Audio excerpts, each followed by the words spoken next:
Hey guys, it's Richie. I hope you guys are all doing well. And I'm making another DBD video because the last one has gotten the most views that anything on my channel has gotten, so you're damn right if you think I'm going to start making this in addition to Pokemon Pocket stuff. I mean, shit.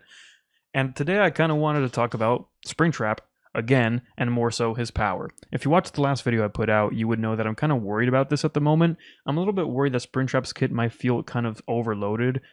He's been compared to Dracula in terms of design philosophy straight up in an interview, so that has me a little bit worried because that's a killer that I'm not too fond of personally. I'm not a huge fan of the kit. I think the powers are too similar to existing killers, and I also don't like the fact that it's so overloaded. This is a problem that other stuff like Freddy, for example, also has. I think the Freddy rework is not the most exciting thing in the world. He has like a teleport, he has a super boring, slow projectile, whatever hinder. And he has the fake pallets, which are probably the most interesting part of his kit. If you ask me, why stop at pallets?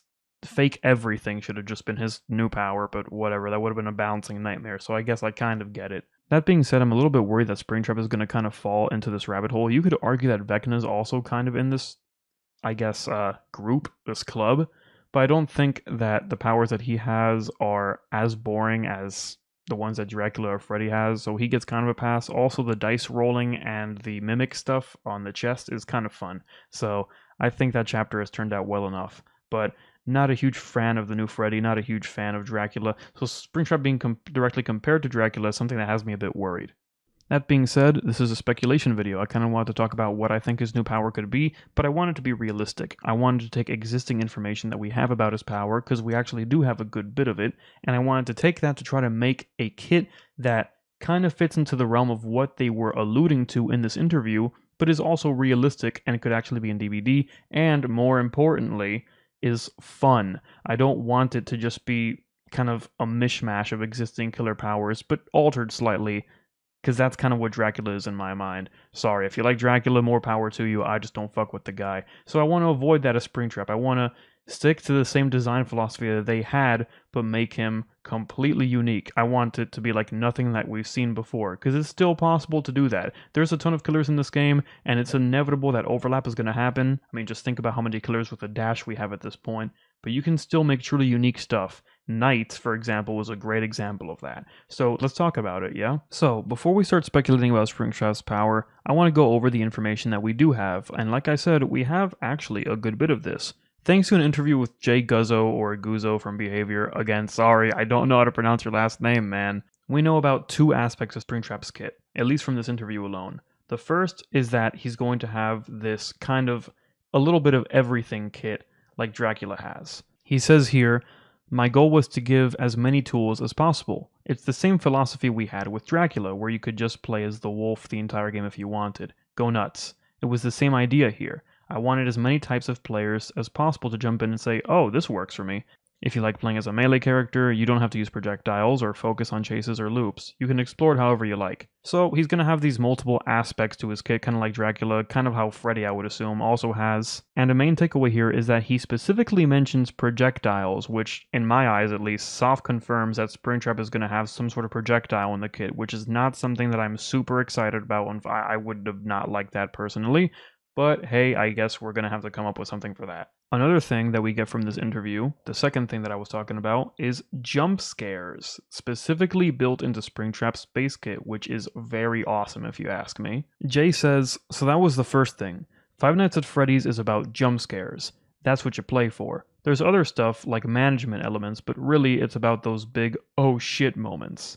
Considering he said this after talking about how he wanted to build the gameplay mechanics around the actual aesthetics of FNAF, I think it's safe to say that Springtrap is going to have jump scares in his base kit. So, now we've got to include a bunch of different stuff in his kit, just like Dracula's got, and we've got to have jump scares. But we do have one more piece of information to work with, and that's this lovely screenshot that was shared with us the same day as the pack stream.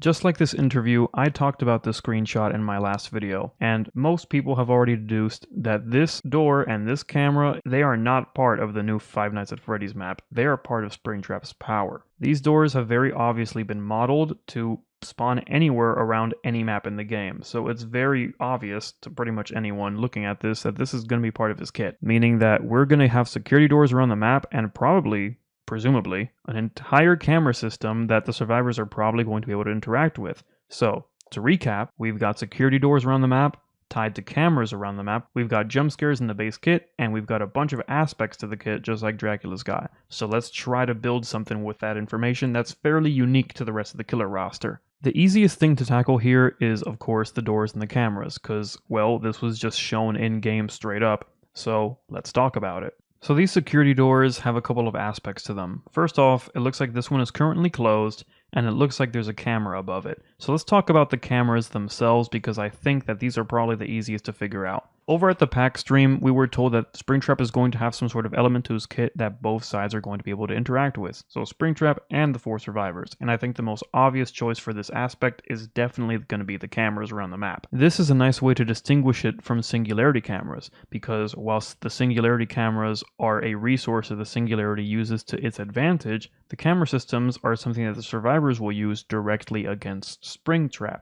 Perhaps the survivors will be able to play audio cues like in the third Five Nights at Freddy's game to create fake loud noise notifications or something else to distract the killer, kind of like how Adam's diversion works. One thing for sure that I am certain the survivors will be able to do with this camera system though is close these doors around the map. So we can definitely expect that. Springtrap needs some sort of way to counter these cameras though, since he's going to likely be able to interact with them thanks to what we were told at PAX. This is a perfect way to blend in the jump scare aspect of his kit. In Five Nights at Freddy's 3, whenever you pull up the cameras and you're starting looking for Springtrap, as you progress through the nights, you'll start to notice the phantom animatronics around the place. If you see one on the camera, most of the time you've got to quickly pull down the monitor, or you get jump scared and a debuff follows, usually a bunch of night blindness and either an audio error or visual error that you've got to fix over on your security tablet. What better way to implement the jump scare aspect of Springtrap's kit than the phantom animatronics? Give Springtrap the ability to trap some of these cameras around the map with the phantoms, and if the survivors look at these cameras, they get jump scared. Maybe each phantom applies a different debuff onto the survivor that got hit with the jump scare. Springtrap can choose which phantom he wants to apply to which camera, and again, they all do different things. Maybe one of them can expose the survivor when they get jump scared.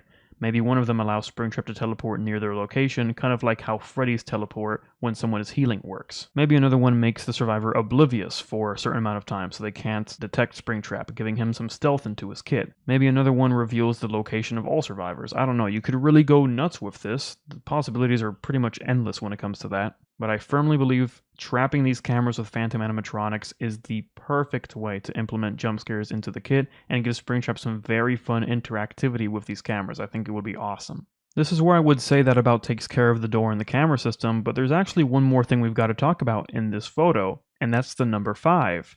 Yeah, there's a weird monitor on these security doors that has the doors icon next to them with some weird green chain link, maybe? I don't even know what that is. And the number 5 next to it. Now, what could this actually be?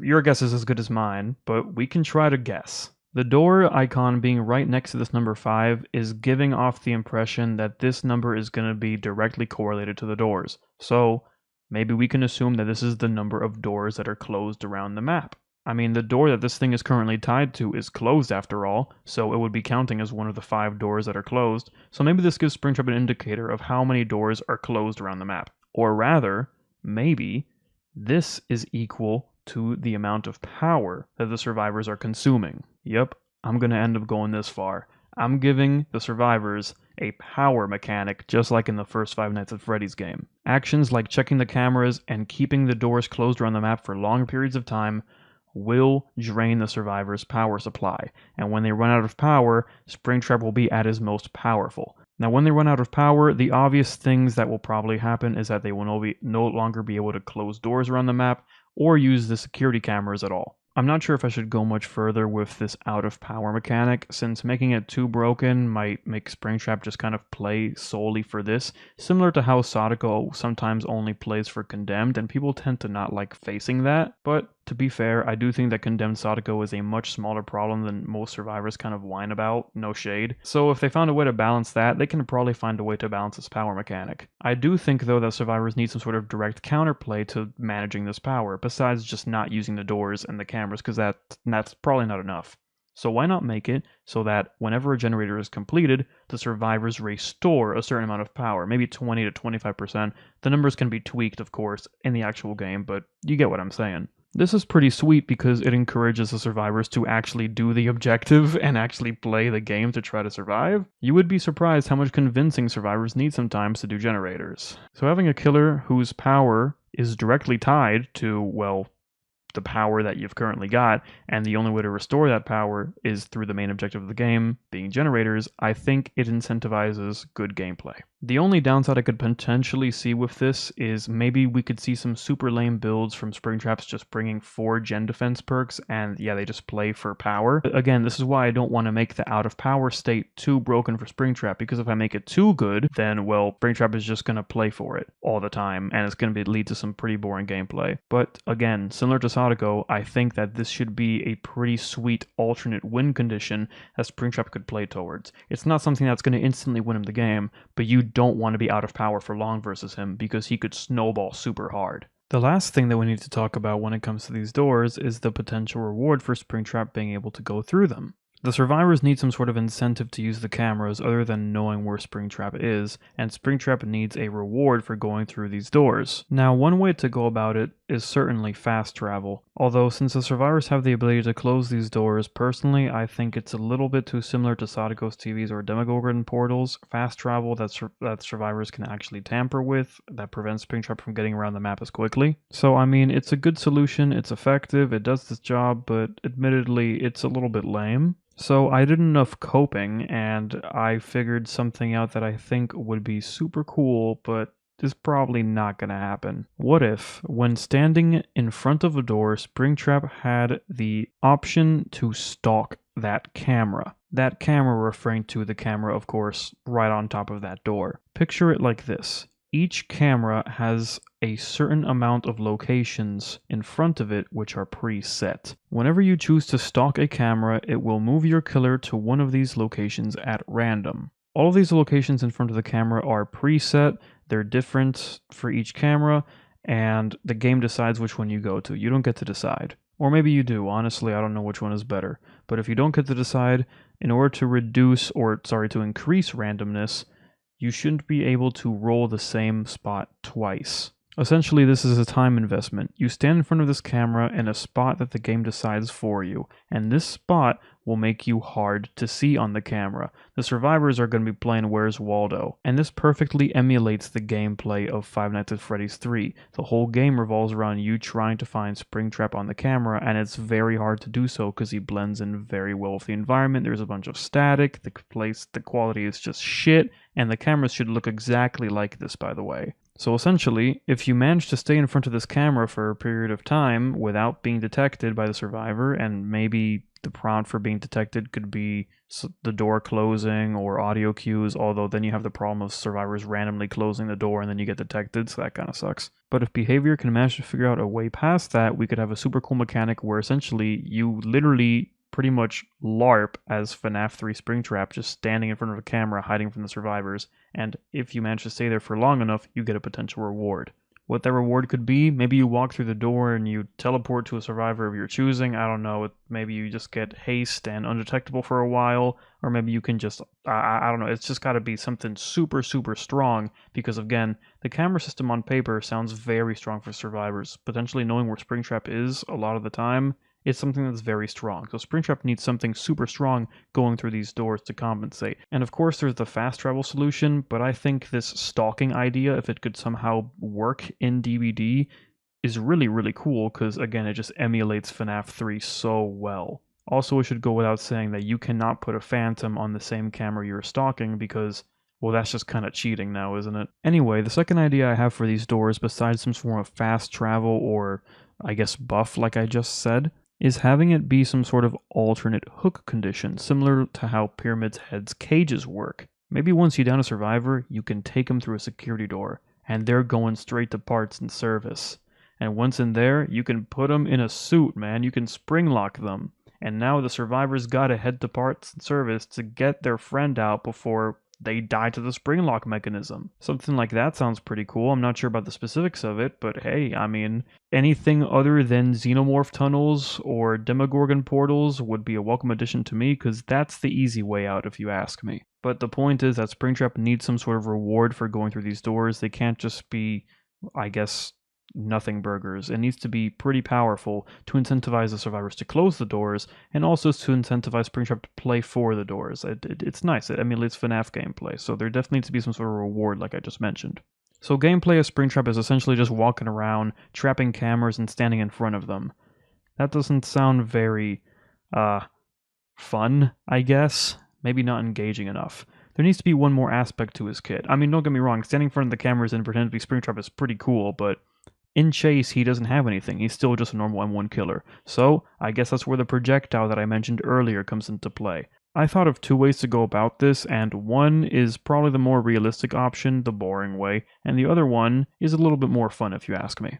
The first thing that I thought of, and again the most obvious solution, is just having a projectile that can damage the survivors in some sort of way, shape, or form. Like the Unknown's projectile, or Huntress's throwing hatchets, or the Deathslinger's gun, something like that. As for what this projectile could be, I don't know, maybe some sort of like concentrated agony or something like that. It's not like Springtrap is known for throwing anything at anyone in the games. It's not like he's throwing around empty Freddy Fazbear heads at people that land on their heads and kill them. I mean, I don't know, dude. As for how the specifics of this projectile could work, I mean, that's up for behavior. Maybe it stays in place for a little bit and then launches forward. Maybe it works like the crows from the artist. Maybe it just is a straight up hatchet. I'm not sure.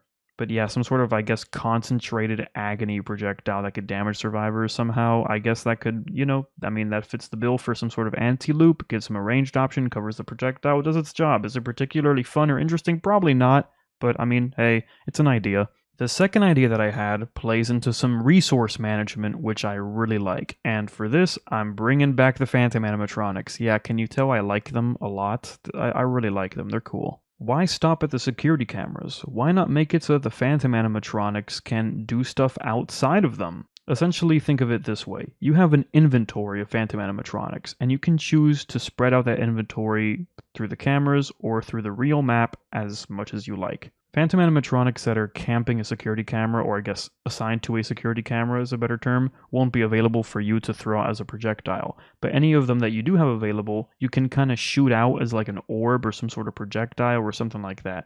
And once they hit a solid surface, a Phantom animatronic will spawn and linger there for a certain period of time. I'm not sure how exactly these would behave. Maybe make Phantom Freddy, for example, kind of walk in that same pose he does in front of the office at FNAF 3, and it could have some sort of interaction with the survivors. Maybe Phantom Foxy could lunge at someone just like it does in the camera, but only now it's doing it in a 3D space, so that could be kind of cool. It goes without saying that all the Phantom animatronics are probably going to have unique behaviors out in the field like this, definitely different to how they appear in the cameras.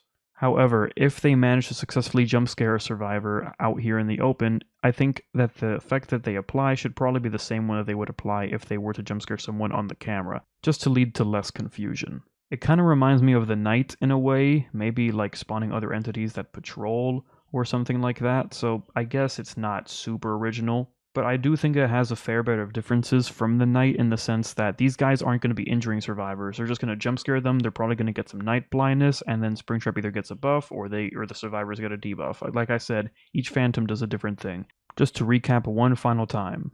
Over on the survivor side of things, there are security cameras that they can interact with and doors they can close. Doing either of these things will drain power, and if they run out of power, they can't do either of these things anymore, giving Springtrap unrestricted access to these doors. So get the lights back on fast, and the way to do this is by finishing generators. Springtrap can trap these doors with Phantom animatronics, and if the survivors pull up the same camera that's trapped, they will get jump scared and something will be applied to them. Springtrap is also incentivized to go through the security doors, and again, we could take one of two routes with this. It could be an alternate hook, like the parts and service things like I mentioned, or maybe we could use the stalk idea. Stand in front of a camera for a period of time, and if you pass the stalk, then you get some crazy buff, or you get to teleport, or something really, really powerful happens for the killer, so the survivors are constantly having to look for you. And finally, for his in-chase power, we have either the Agony projectile idea, or being able to use Phantom animatronics out in the field in addition to the cameras, which I personally like better as it introduces some resource management. And yeah, I mean, if you ask me, that's enough for a kit. I gotta say though, out of all the things that I mentioned in this video, my absolute favorite and the one that I'm really hoping makes it in is being able to trap the cameras with the Phantom animatronics. I just love the Phantom animatronics, man. Hey guys, real quick before I end off the video, turns out there was an interview today courtesy of the King Twitch over here on Twitter. He has a YouTube as well. Shout out to this guy, check him out. Thanks so much for interviewing Matthew Cote over here at Behavior, the guy behind it all. And what was said is kind of ridiculous. Of course, they can't say too much about Springtrap as he's not out, but apparently, when loading in against him as Survivor, something very cool happens, and the game changes, implying some sort of huge change here. Guys, would it be super far-fetched to say maybe there are no generators? Maybe you just gotta survive till 6 a.m. I don't know. Regardless, everything I just said in this video might be complete bullshit. I think Springtrap is going to be something that we have never, ever seen before. So, yeah, very much looking forward to this. Overall, though, I'm very much looking forward to this chapter. There's nothing much else to do other than wait, unfortunately. We're probably going to be seeing the P2B either late this month or in early June. Personally, I'm hoping for late this month because I just want to play the guy, although queue times are probably going to be really, really bad.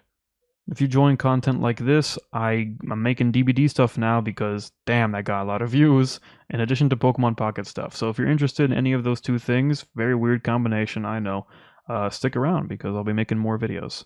But yeah, I'm going to end it here. I'll see you guys around. Thank you so much for watching, and take care.